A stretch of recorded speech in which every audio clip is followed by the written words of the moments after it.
when my doctor presented this information to me, my belief shifted. And my belief shifted from, gee, I'm never gonna have my life back. I'm in the hospital. I'm 22 years old. My life is over. This sucks. It went from having 0.00001% chance of getting better to, wow, okay, this is an approach I've never seen before. This actually makes sense. Let me go all in on it. And you have to choose. At some point in your recovery, you're gonna have to decide what you want to believe in. And unfortunately, there are a lot of people out there who will do whatever it takes to defend this illness and the belief that it can't ever be fixed.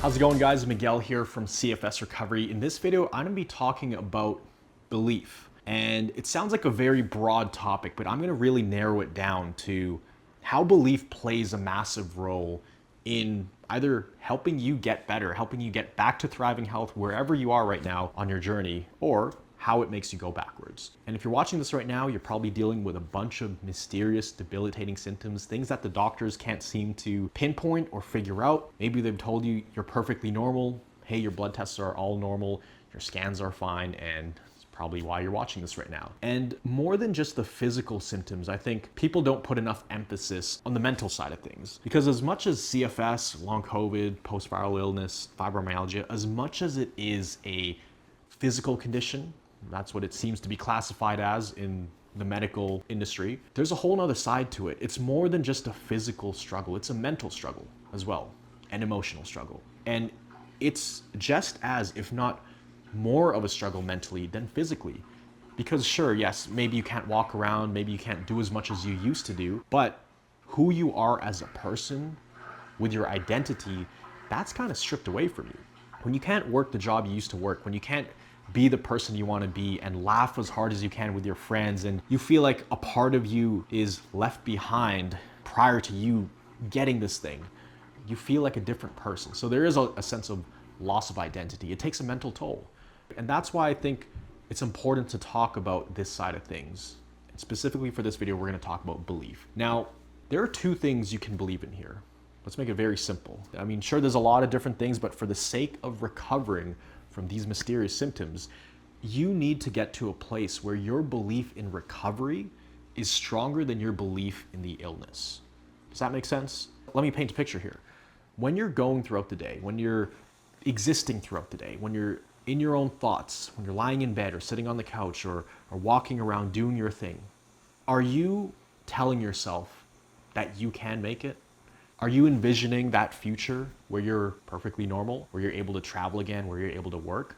Are you talking to yourself as if someone would be giving you advice or someone would be encouraging you?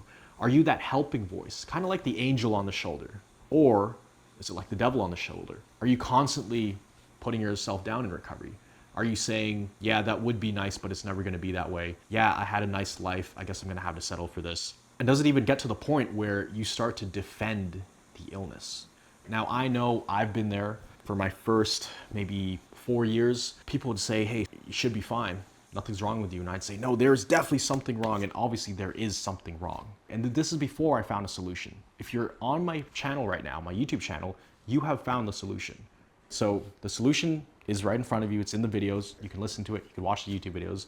Once I found the solution, I had to go all in on the belief that, okay, this works. This has to work. There's no other option.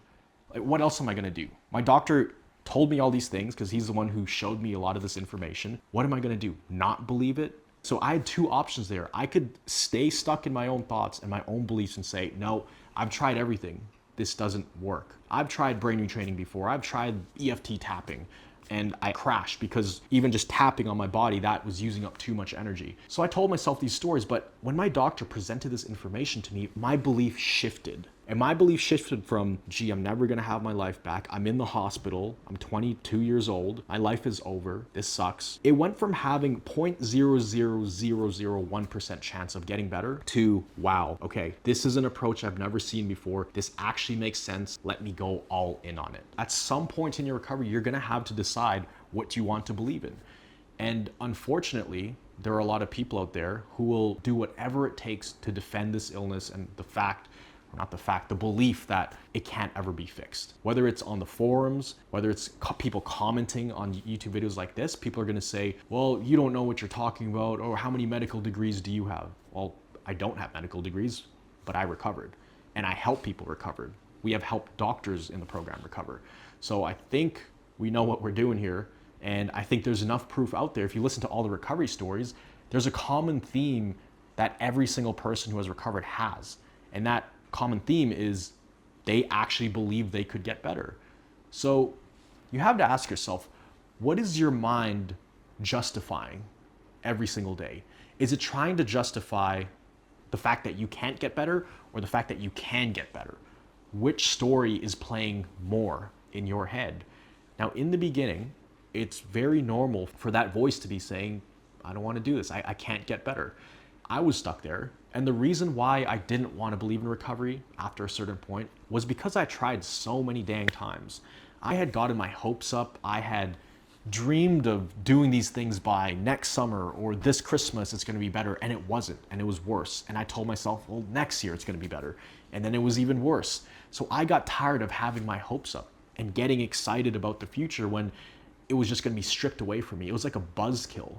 You know, you get excited, you build this vision in your mind, and the next thing you know, not only did it not happen, but you actually got worse. So I totally understand the hesitation to believe in recovery, but here's the thing, that's because I didn't have the information. I didn't have the information that you guys have right here on this channel. And I'm sharing everything my doctor shared with me, plus more, plus a lot of my personal experiences, hundreds of hours working with people within our programs, outside of our programs, my own personal experience. So you just have to choose what to believe in. Your mind can fight for something. Is it gonna fight for the illness, or is it gonna fight against the illness? If you truly want your life back, and I do believe you do want your life back, if you're here watching this video, we're 7 minutes in, you wouldn't be here right now if a part of you didn't believe that you could get better. And so for those of you watching this right now, probably sitting at home, you're probably watching these videos to look for strategies to recover, to feel inspiration, to feel like there is a way out. And I want to tell you that there is a way out, right? And use these videos to kind of pour fuel on the fire of belief. And it's not even about just belief, but belief comes from understanding what's going on. You can only go so long with blind faith. Once you understand these principles and you start implementing them and seeing that it works even just a little bit, your belief now becomes thinking that, yeah, I'm probably gonna get better, to it is inevitable that I will recover. So it shifts from operating based on blind faith in the beginning, and then by the end of it, you just know that you're gonna recover. It's just a matter of time, right? So that belief builds over time, but you wanna pour the belief in the right things, because it can work for you or it can work against you. If you put your belief in the wrong things, right? And let's say, for example, you're expanding activity and you do something and then you flare up with symptoms and you have an adjustment period. If you say, oh, see, I knew it. I knew I was gonna flare up. I knew I was gonna go backwards. This stuff doesn't work. Well, now you're feeding the narrative that you can't fix this, right? And that plays a huge role in your ability to recover. If you talk like that, you will dig yourself into a deeper hole.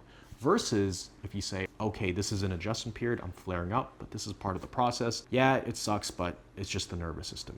And sometimes you have to do that hundreds of times a day for it to really sink into your brain. So the belief in recovery has to be bigger than your belief in the illness. And the other thing too is you can believe as much as you want, but I think the more belief you have, the more you will naturally implement the things that you see on this channel, or implement the things you know you need to do, like respond well. It's not easy.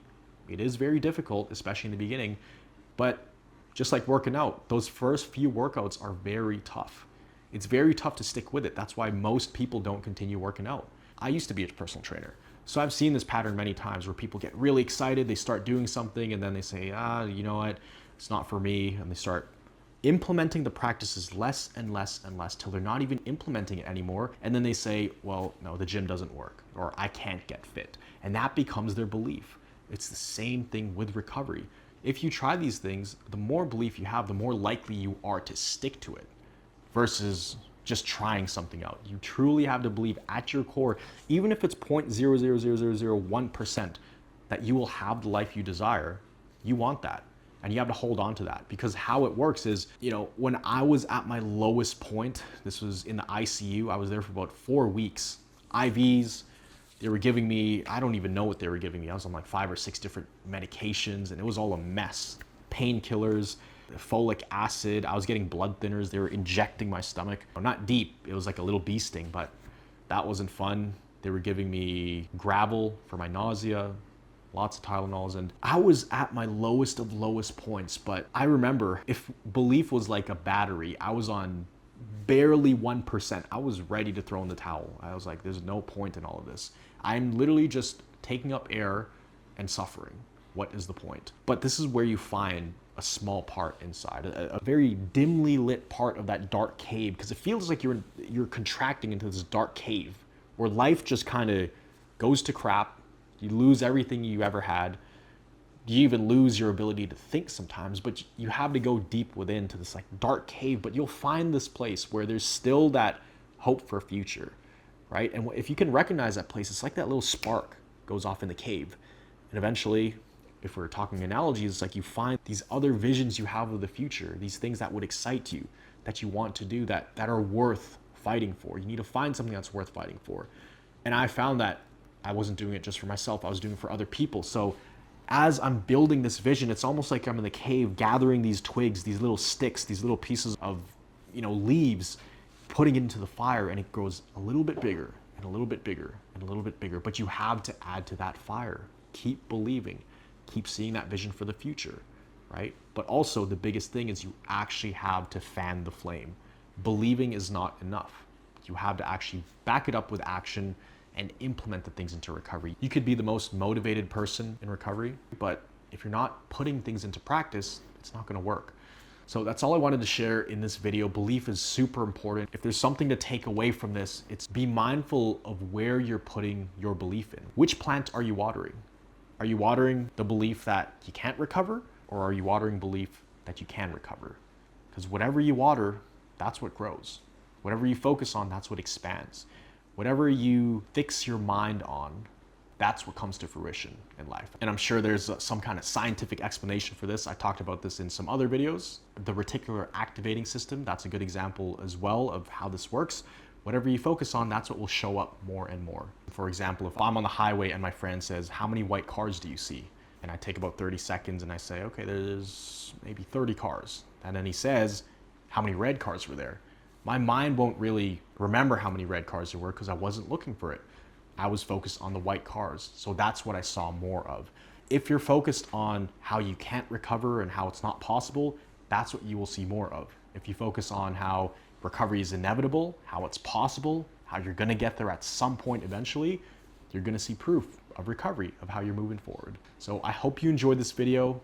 Comment down below if you resonated with anything I said on this. I always like to get feedback from the community. And always remember that you are a thriver and you are just one mind shift away from living a life with thriving health. I'll see you in the next video.